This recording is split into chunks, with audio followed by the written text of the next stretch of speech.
నవమి శ్రీరామనవమి అన్న పేరుతో మనందరం పాటిస్తుంటాం. భగవంతుడు దశావతారాలు ప్రధానంగా స్వీకరించాడు. అందులో 10వదైనటువంటి కల్క్యావతారం రావలసి ఉంది.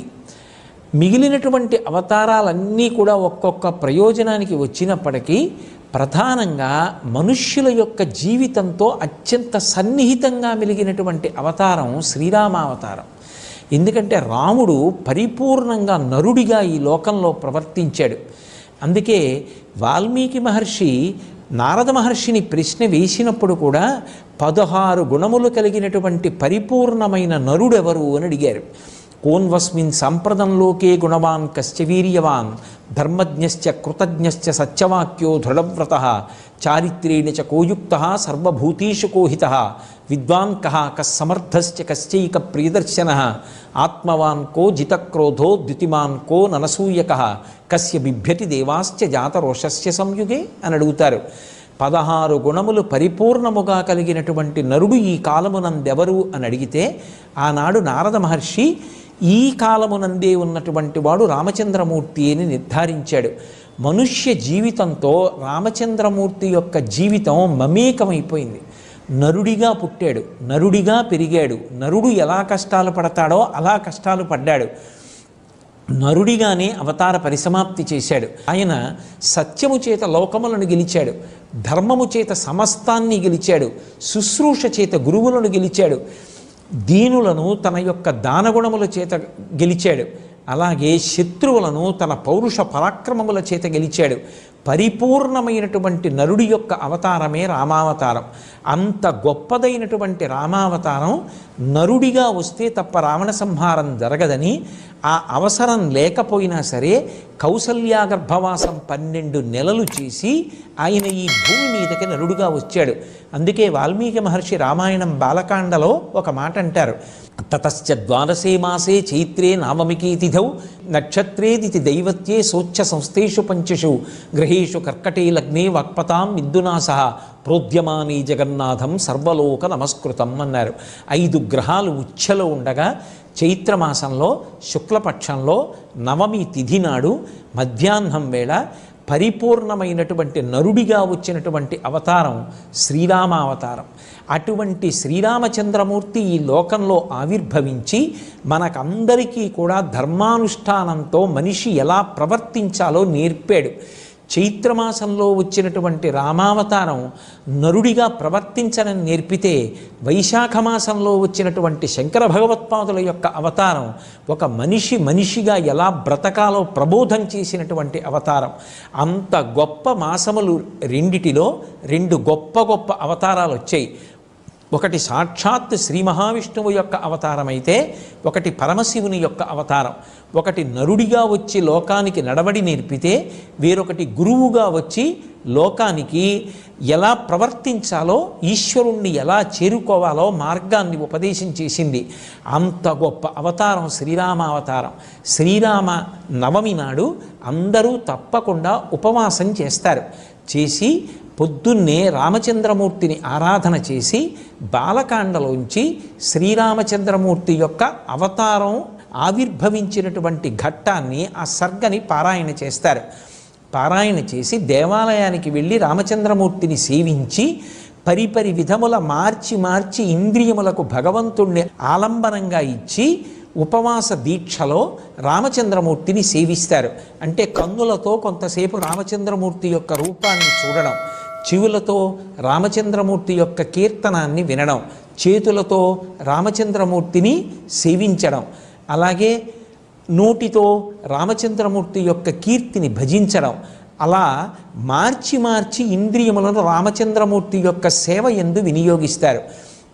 ఆ రోజంతా ఉపవాసం ఉండి శ్రీరామచంద్రమూర్తి యొక్క సేవ చేసి ఆ సాయంకాలం పట్టాభిషేక సర్గ చదువుతారు. కాస్త సంస్కృత భాషా పరిజ్ఞానం ఉన్నటువంటి పెద్దల్ని ఆహ్వానించి ఆ రోజు సాయంకాలం భక్తులందరూ కూర్చుని యుద్ధకాండలో పట్టాభిషేక సర్గ ఏది ఉందో ఆ సర్గలో మకుటధారణ అంటారు. అంటే ఆయనకి కిరీటం పెట్టినప్పుడు వశిష్ఠాది మహర్షులు వచ్చి ఆ కిరీటాన్ని అక్కడ ఉంచి పూజించి ఆయన తల మీద అలంకరించారు. ఆ ఘట్టాన్ని ఒకసారి చదివి వివరణ చేస్తారు. ఆ మకుటధారణ సర్గ చదువుతారు. అలాగే ఆంధ్రదేశంలో సీతారామ కళ్యాణం ప్రఖ్యాతి వహించింది.